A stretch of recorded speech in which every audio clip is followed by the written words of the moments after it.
Bien, entonces, ¿sí? Nosotros vamos a saber que una persona está por debajo de su valor de capacidad vital porque se encuentra por debajo de esos 500, ¿sí? O por encima de esos 500 a partir de un valor estándar. Sí, ahora entendí, profe, gracias. Perfecto. También vale aclarar que eh, en condiciones normales existe también una tabla, ¿sí? De acuerdo a la talla de valores estándar de espirometría, ¿sí? Porque obviamente que la capacidad vital va a depender mucho también de la longitud del tórax, ¿sí? Eso también lo afecta. ¿Puede volver a repetir qué eso es más? Sí, volumen de reserva inspiratoria, expiratoria y volumen corriente. Ah, bueno, gracias. ¿Sí? Esos son los valores que nosotros también la vimos en fisiología, ¿sí? De las capacidades y volúmenes pulmonares. Ahí ustedes revisen, ¿sí? Y le va a dar aproximadamente ese valor, ¿sí?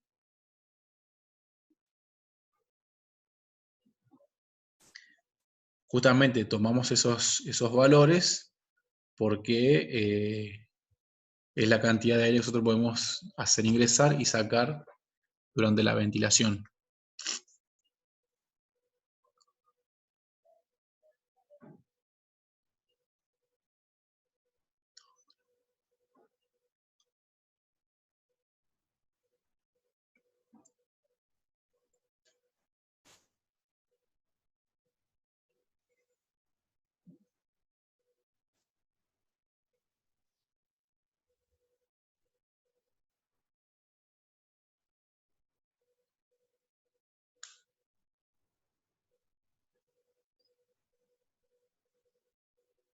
Muy bien. Entonces, dijimos, la prueba de esfuerzo me determinaba, ¿sí? Para qué lado virábamos con las disneas, si para la disnea respiratoria o cardíaca. En función de esto tenemos una de las situaciones en que tenemos la ventilación máxima, ¿sí? La ventilación máxima lo tenemos obviamente durante la prueba espirométrica, ¿sí? Y la máxima ventilación voluntaria. Sabemos que esta ventilación máxima, ventilación voluntaria, solo la obtenemos por medio de la espirometría, ¿sí? En líneas generales, sabemos que esta ventilación máxima no va a superar, ¿sí? Entre el 60 y el 70% de lo que sería la resistencia de ventilación. Muy bien. Sabemos cómo se mide la ventilación máxima voluntaria a través de la espirometría. Pedimos que haga una inspiración-expiración durante 15 segundos, ¿sí? En realidad debería ser durante un minuto, pero como no se puede mantener la ventilación máxima, inspiración-expiración, ¿sí? Durante un minuto, ya que vamos a entrar en una alcalosis de tanta liberación de dióxido de carbono, lo hacemos durante 15 segundos y ese valor le multiplicamos por 4, ¿sí? Para tener, diríamos, un valor aproximado a lo que sería la máxima ventilación voluntaria. Hay otra forma que también se puede realizar, ¿sí? A partir de la espirometría, teniendo el valor, o sea, el valor de, ¿cómo se dice?, de volumen expiratorio forzado en el primer segundo, que si ustedes recuerdan que tenía que ser del 80% de la capacidad vital, ¿sí? Y a eso se le multiplicaba por 35, que sería algo así como la cantidad de frecuencia respiratoria que tendríamos, ¿sí? Aproximadamente en esfuerzo, porque obviamente que en cuestiones de reposo es mucho menor, de frecuencia respiratoria. Y la reserva respiratoria, ¿sí? Me indica, de alguna manera, la diferencia entre esa ventilación máxima, o sea, esa resistencia, con respecto al máximo esfuerzo, o sea, la fuerza máxima. Entonces, me indica acá que valores de reserva respiratoria menores del 30% o de 15 litros me están indicando que hay un factor pulmonar en el origen de la falta de aire. ¿Por qué? Porque lo que me está diciendo acá, en otras palabras, es lo siguiente, que yo no puedo tener una resistencia, ¿sí?, baja con una fuerza alta, Claramente, cuanto más fuerza yo tenga para hacer una inspiración, pero cuanto menos resistencia yo tenga para mantenerla en el tiempo, me está indicando del componente pulmonar que me genera falta de aire. ¿Sí? Voy a explicar de vuelta, o lo voy a repetir de vuelta. ¿Por qué nosotros decimos que la reserva respiratoria menor al 30% del resultado, ¿sí? O de 15 litros, me indica un componente pulmonar? Porque lo que yo mido acá con la ventilación máxima es cuánta fuerza, ¿sí? Fuerza, es decir, con esta fuerza, ¿cuántos litros hago entrar yo de aire? Sin embargo, en la reserva máxima ventilatoria, yo estoy midiendo la resistencia, es decir, esa fuerza en el tiempo. Si esta fuerza en el tiempo se aproxima, ¿sí? O es un valor menor a mi fuerza máxima, ¿sí?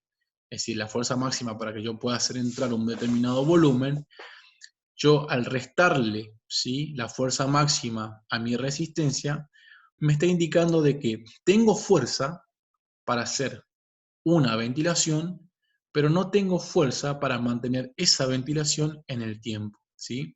Y eso me determina, de alguna manera, que mis músculos respiratorios no están, ¿sí?, capacitados, no están preparados, ¿sí?, para solventar la demanda metabólica. Obviamente que eso ocurre mucho, demasiado, en las personas que tienen un mecanismo de hipoxemia, ¿sí?, que afecta la ventilación-perfusión, ¿sí?, los pacientes con SHUNT y las personas que puedan tener extra parenquimal, ¿sí?, alteraciones en la caja torácica, que me genera, obviamente, una desventaja mecánica desde el punto de vista muscular. De ahí la importancia justamente de la reserva respiratoria, pero para yo obtener la reserva respiratoria, ¿sí?, antes de eso tengo que obtener mi ventilación máxima voluntaria. Muy bien. Este cuadrito, ¿sí?, así como está, ustedes lo tienen que también tener presente, ¿sí?, tener saberlo, porque obviamente que también le voy a preguntar, y quiero que ustedes lo tengan en cuenta. Bueno, acá estamos hablando de Profe, ¿sí? si puede aceptar a Domínguez. A ver. Perdón. Ay, no me aparece nadie, ¿eh? Ya estoy, profe. Ah, bueno, perfecto. Ya está. Bien. Mira, porque no me aparecía nadie. Bueno, entonces repito, este cuadrito me parece sumamente importante, ¿sí?, tenerlo presente. Primero nosotros nos basamos en la parte pulmonar, ¿sí?, con respecto a la disnea, es decir, queremos agarrarnos de algo, queremos tomar algo para decir si la disnea es de causa cardíaca o es de causa pulmonar. Queremos, ¿sí?, tomarnos de algo, de algunas referencias. Ya vimos que los pacientes que tienen reserva respiratoria, todos tenemos reserva respiratoria, está mal pronunciado, ya vimos que los pacientes con problemas pulmonares me utilizan la reserva respiratoria, es decir, su fuerza respiratoria, ¿sí?, representa mayor proporción que su resistencia respiratoria. Por lo tanto, los pacientes que presenten disnea de origen pulmonar, su reserva respiratoria, ¿sí?, va a estar utilizada. Es decir, dicho de otra manera, si nosotros hacemos un eje cartesiano, ¿sí?, ustedes recuerden eso, hacemos un eje cartesiano, ¿sí?, entonces tenemos acá los volúmenes, ¿sí? Entonces, nosotros sabemos que en condiciones normales, nosotros manejamos un volumen de 500 mililitros, ¿sí? Esto sería mi volumen corriente. Uy, Dios, no sé ni qué toqué. No sé, le digo todo. No sé ni dónde estoy. A ver, acá. Bien. Todo esto que está acá, ¿sí?, es mi volumen corriente. Ahora, yo sé que tanto para abajo como para arriba, yo tengo, ¿qué cosa? Mi reserva inspiratoria y mi reserva inspiratoria y expiratoria. Muy bien. Entonces yo sé que puedo irme un poquito más arriba, ¿sí?, sería mi reserva inspiratoria, y que me puedo ir más abajo a partir de mi volumen corriente, que sería mi reserva respiratoria. Entonces, los pacientes, ¿sí?, de origen pulmonar, ¿qué hacen? Ocupan, ¿sí?, este proceso que en condiciones normales nosotros no lo ocupamos. Es decir, que su volumen corriente se agranda, ¿sí?, se amplía a expensa de sus reservas. Eso lo hacen durante la resistencia, es decir, la ventilación máxima, y aquellos pacientes que están muy avanzados ya lo hacen en reposo. ¿Sí? Entonces, eso ténganlo en cuenta. Fíjense que el umbral anaeróbico, o sea, el momento a partir del cual se incrementa la acidosis, ¿sí?, los pacientes cardíacos tienden a alcanzarlo, pero los pacientes pulmonares, ¿sí?, no llegan. Disculpen. Los pacientes, ¿sí?, pulmonares no siempre alcanzan ese nivel a partir del cual se fatiga, incrementan desproporcionadamente la ventilación, aumenta la acidosis, debido a que ellos, ¿sí?, si llegan a esta situación, o sea, si llegan al umbral aeróbico, ¿sí?, se le termina, de alguna forma, su recorrido, ¿sí? Es decir, no pueden continuar con las demandas metabólicas que se le impone la actividad de la vida cotidiana. Entonces son pacientes, ¿sí?, que producen pequeños esfuerzos, ¿sí?, y hacen un reposo. Pequeños esfuerzos y hacen un reposo, ¿sí? Entonces tratan de evitar, ¿sí?, llegar al máximo cansancio. Entonces, por eso, los pacientes pulmonares, ¿sí?, desde el punto de vista de la diferencia con respecto a los pacientes cardíacos, ¿sí?, no siempre llegan al umbral anaeróbico. Muy bien. El consumo de oxígeno máximo, claramente, en relación a lo que venimos hablando, ¿sí?, no lo van a alcanzar, ¿sí?, porque justamente hacen esfuerzo submáximo, entonces su consumo de oxígeno siempre está por debajo. Los pacientes pulmonares se empiezan a desaturar ante la implementación de esfuerzo. ¿Por qué se podía desaturar? Pregunto.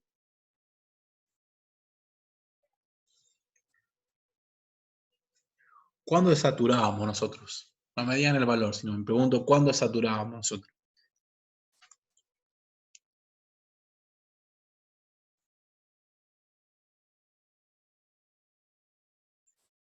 Se puede tirar cualquier verdura.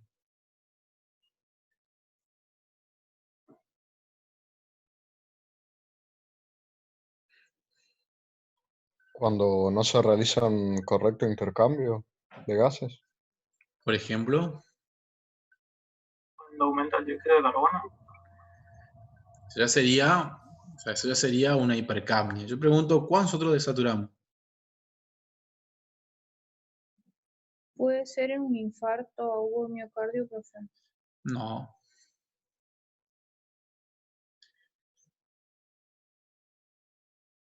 Profe, ¿qué es desaturar?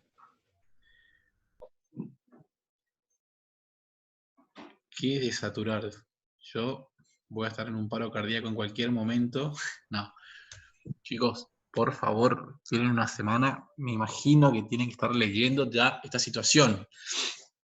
Bueno, la saturación de la hemoglobina. A ver, la curva de disociación de la hemoglobina tenía dos pendientes. Uno que me marcaba la saturación y otra que me marcaba qué cosa. La abscisa, ¿qué me marcaba? La ordenada me marcaba, ¿sí?, el porcentaje de saturación. ¿Y la abscisa qué me marcaba?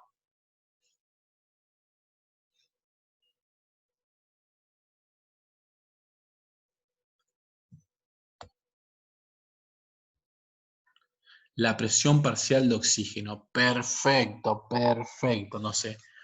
Todo lo que me disminuya la presión parcial de oxígeno me genera, ¿qué cosa?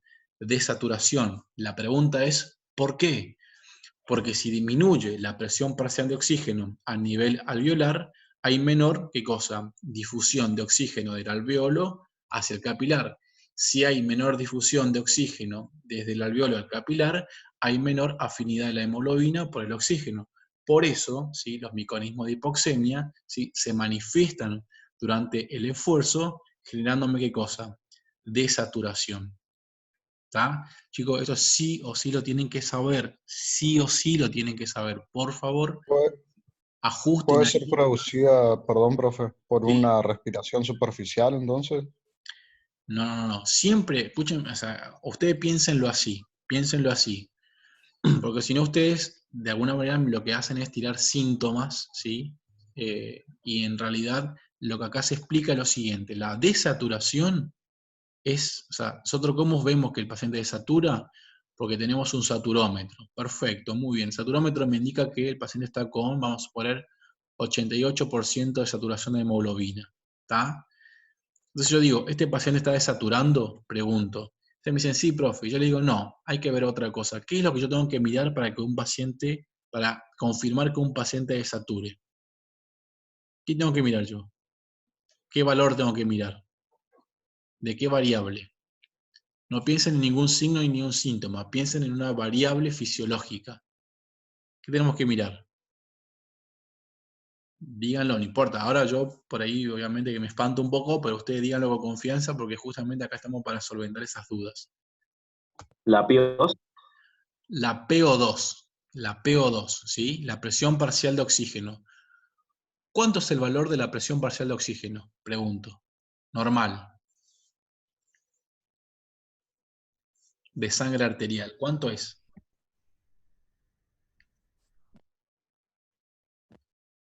95.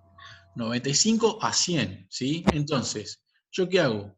Esta aceleración yo la tengo que confirmar, con gases en sangre. Entonces, ¿yo qué hago? Análisis de sangre, es decir, la punción, y digo, este paciente tiene una presión parcial de oxígeno menos, ¿sí? De 95 o menos de 90. Eso me indica que el paciente está desaturando, es decir, está con poca unión entre la hemoglobina y el oxígeno secundario, a que en su pulmón, ¿sí? La presión de oxígeno es suficiente para que haya una diferencia de gradiente entre el alveolo y el capilar, y eso provoca una adecuada difusión, ¿sí? Sí o sí, tenemos que saber eso, chicos, sí o sí. Y claramente, la causa que determina que la persona, ¿sí? Tenga una limitación al esfuerzo, en el caso de los pacientes pulmonares, es la falta de aire, ¿sí?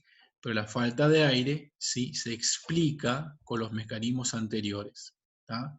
Es decir, un paciente puede parar la cinta, ¿sí? Por disnea o el esfuerzo por disnea, pero puede tener componentes cardíacos, y entonces yo digo, bueno, la disnea es de origen cardíaco.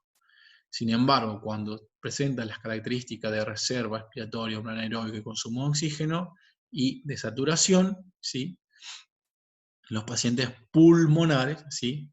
Tienen su limitación al esfuerzo de acuerdo a su detención por la falta de aire. Es lo que determina que los pacientes finalicen la prueba y no porque alcanzan su umbral anaeróbico que les genera fatiga, ¿sí? No porque alcanzan su consumo máximo de oxígeno que les genera fatiga o cansancio, sino que independientemente, ¿sí? Independientemente del esfuerzo impuesto, ¿sí? Los pacientes presentan falta de aire, ¿sí? Claramente porque no tenemos adecuadamente una presión parcial de oxígeno que me genere hemoglobina llena de oxígeno, hematocritos funcionales, ¿sí? Se incrementa fisiológicamente el espacio muerto y la persona, ¿sí? No puede, ¿sí? Solventar las demandas metabólicas. Eso determina, ¿sí? La falta de aire y confirma, ¿sí? Que en este caso el diagnóstico es justamente de origen, ¿cómo se dice? Pulmonar y no respiratorio. En lo personal yo he tenido justamente una paciente con una insuficiencia cardíaca secundaria a una estenosis mitral, que después se complicó con una insuficiencia valvular aórtica, tuvo reemplazo valvular, tanto aórtico como mitral, ¿sí? Y esta paciente después, o sea, antes de la cirugía, presentaba obviamente una disnea muy acusada y fatiga, pero lo que pasa es que por ahí la traducción por parte de los pacientes, a veces me falta el aire y me canso por todo. Entonces el médico fue estudiándola.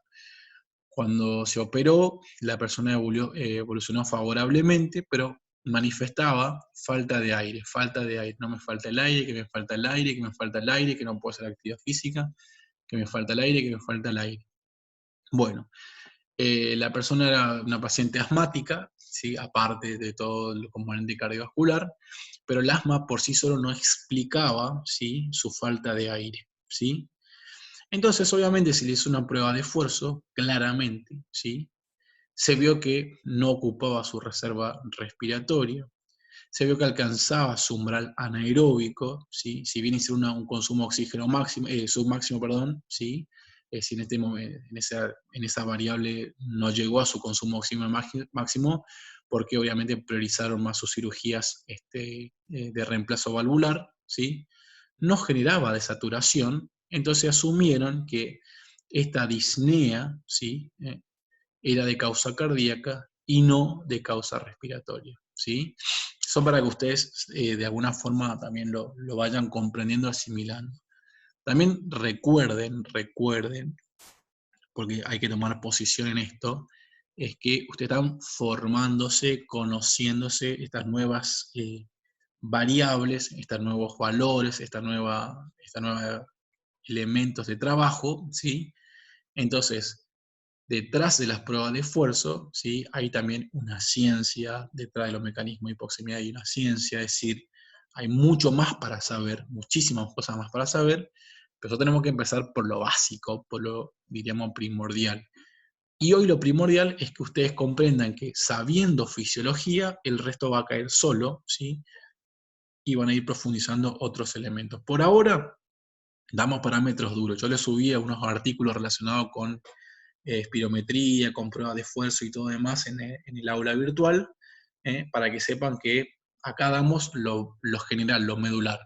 Pero a su vez hay muchas cosas, son muchos detalles más, ¿sí?, que son importantes conocerlos y tenerlos en cuenta si el día de mañana ustedes se quieren dedicar a esta parte.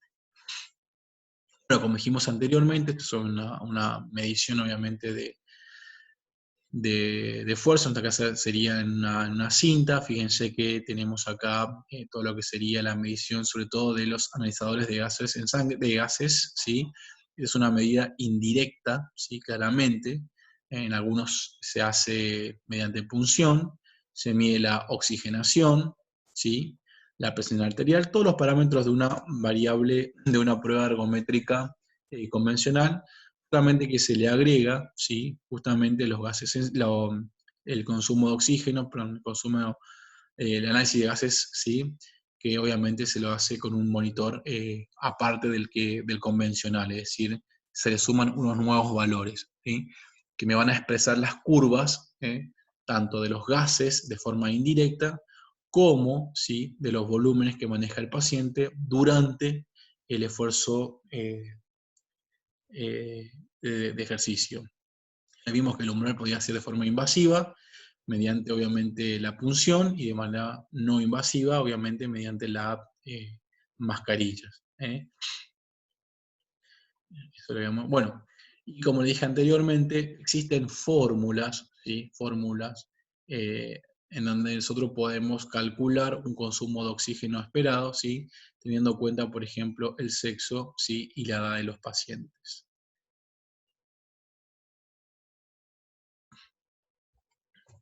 Muy bien.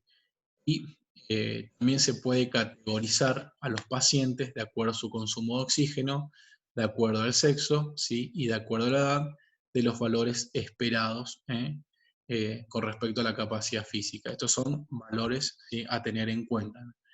Claramente, no le voy a preguntar ninguno de estos valores, ¿sí? Tampoco hice ningún tipo de ejercicio ahora para consumo de oxígeno con esta fórmula. Así que son solamente tablas de referencia. Me interesa que ustedes solamente la conozcan, pero que obviamente no va a ser una pregunta de examen. ¿Cuánto es el consumo de oxígeno para una persona de 30 a 39? No me interesa. Realmente no me interesa porque no hace la justificación en sí mismo del conocimiento medular. Sí, si yo a usted le pregunto, ¿existen valores según el sexo y la edad que clasifican de acuerdo al consumo de oxígeno la capacidad de aptitud física? Y sí, profe, existen, por supuesto que existen. pero solamente para que usted sepa que existen, y obviamente que la persona que está en la parte de fisiología respiratoria lo va a tener que después en la especialidad dominarlo. Obviamente las indicaciones, ¿sí? Lo tenemos con enfermedad pulmonar, ¿sí? Con enfermedad cardíaca, inclusive en pacientes sanos. Más que las indicaciones, como siempre digo, es más importante saber las contraindicaciones. En este caso, ¿sí? Tenemos que saber sobre todo las indicaciones relacionadas con las personas que tienen problemas de enfermedad pulmonar. O sea, ¿para qué me sirve una prueba de esfuerzo en personas con enfermedad pulmonar? Para medir su limitación funcional, entiéndase, para medir su dependencia o independencias en su vida cotidiana, para cuantificar, ¿sí?, la relación entre la ventilación, habíamos hablado de la ventilación máxima, y la perfusión, es decir, el ácido láctico, ¿sí?, para ver, diríamos, cómo compensa, ¿sí?, la acidez justamente la ventilación, la evaluación de la desaturación, que puede poner en marcha o acentuar los mecanismos de hipoxemia. Valoración, fíjense, del riesgo en la cirugía, ¿sí? Ya que valores bajos en limitación funcional me pueden generar mayor estadía, si se quiere, ¿sí? Y riesgo en la cirugía torácica. Entonces generalmente los médicos, los cirujanos piden que se acondicionen a los pacientes, ¿sí?, desde el punto de vista físico para pasar a una cirugía torácica, y entre otras cosas, después la vamos a ver, para lo que sería el asma inducido por el ejercicio, o lo que sería la broncoconstricción inducida por el ejercicio, que no es lo mismo que el asma, que también nosotros después lo vamos a poder diferenciar. Entonces, las indicaciones con la enfermedad pulmonar, sí o sí, quiero que las sepan, porque va a ser también pregunta de examen. Muy bien, gente. Muy, pero muy bien. Ahora cuando puedan me pasan la planilla, ¿sí?, vía correo, y ahora hacemos una pausa, y enseguida le mando la invitación para la parte de metodología, ¿sí? Bueno, si tienen preguntas, claramente la pueden hacer, y después también tenemos que quedar si el lunes o el martes nos podemos juntar un ratito, si quieren, ¿sí?, para hacer una especie de sacar las dudas con respecto a algunos temas puntuales que puedan tener después de estar un poquito más leídos en líneas generales en toda la parte respiratoria.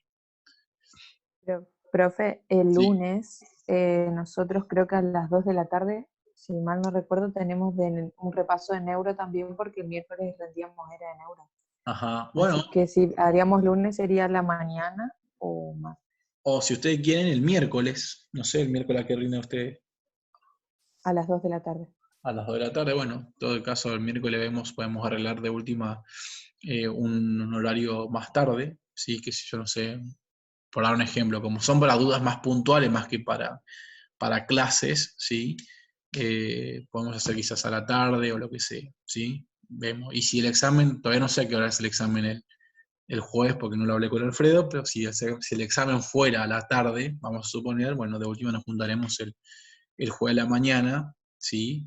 Y como nos sacaremos las dudas de aquellas cuestiones que estén que tengan dudas, ¿sí?